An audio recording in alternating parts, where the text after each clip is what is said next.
এই 3টা ফটো আমি এডিটিং করেছি। এই 3টা ফটো এডিটিং করতে আমার 1 মিনিট সময় লাগেনি। এরকম এডিটিং করবেন 1টা মিনিট সময় লাগবে না। যদি আপনি ভালোভাবে আমার ভিডিওটা দেখেন তাহলে পুরো প্রসেসটাই বুঝতে পারবেন। এর জন্য আপনি প্লে স্টোরে চলে যাবেন। প্লে স্টোরে যাওয়ার পর সার্চ বারে গিয়ে লিখবেন ফটো ল্যাব। ফটো ল্যাব লেখার পরেই আপনার সামনে এই অ্যাপসটা চলে আসবে। এটা লোগোটা দেখে নেবেন। এটা লোগোটা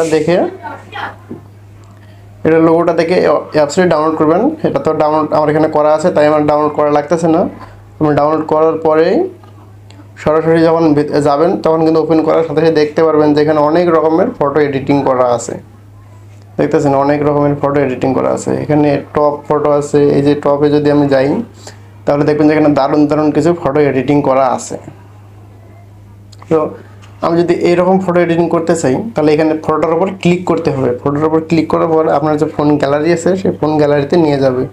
সেখান থেকে আমি আমার এই ফটোটাকে সিলেক্ট করে নিলাম। সিলেক্ট করে নেওয়ার পরে এই যে নিচে যে তীর চিহ্ন দেখতেছেন, এই তীর চিহ্নটার এখানে ক্লিক করবেন।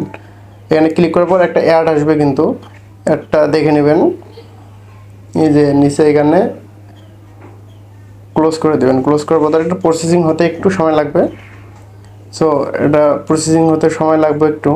আমার ফটোটি কিন্তু এডিটিং করা হয়ে গেছে। এখান থেকে আপনি সেভ করবেন কীভাবে? এই যে উপরে 3 ডট অপশন আছে, 3 ডটে ক্লিক করবেন। এরপরে লেখা আছে সেভ টু ডিভাইস। এখানে ক্লিক করার পর এখানে আরও কিছু বিষয় আছে। এই যে আপনার যে ফটোর যে অ্যাপসটা আছে, অ্যাপসটার লোগোটা কিন্তু এখানে দেওয়া থাকবে। এই যে নিচে এখানে আপনি এই লোগোটা যদি সরাতে চান তাহলে ওইখানে ক্লিক করবেন। ক্লিক করার পর লেখা উঠবে নট নিউ। এখানে নট নিউতে ক্লিক করবেন, তারপর ইয়েস করে দেবেন। দেওয়ার পর 30 সেকেন্ডের একটা ভিডিও আসবে। 30 সেকেন্ডের ভিডিওটা দেখার আপনি সম্পূর্ণভাবে দেখতে হবে। 30 সেকেন্ডের ভিডিওটা দেখার পর আপনার কিন্তু ওই যে লেখাটা আছে ফটোর যে আপনার অ্যাপসের যে লোগোটা আছে সেই লোগোটা ওখান থেকে কিন্তু সরে যাবে। এরপরে আপনি ডাউনলোড করতে পারবেন। তো এখান থেকে 30 সেকেন্ডের ভিডিওটা দেখা শেষ। আমি তারপরে যে নিচে আছে ডাউনলোড অপশনে ক্লিক করলাম। এরপর কিন্তু ওটা ডাউনলোড হয়ে গেছে। এখন যদি আপনি এখান থেকে ব্যাক করেও দেন, গ্যালারিতে চলে যাব, গ্যালারি থেকে নিচে যাব, এই যে এটা কিন্তু ডাউনলোড হয়ে গেছে।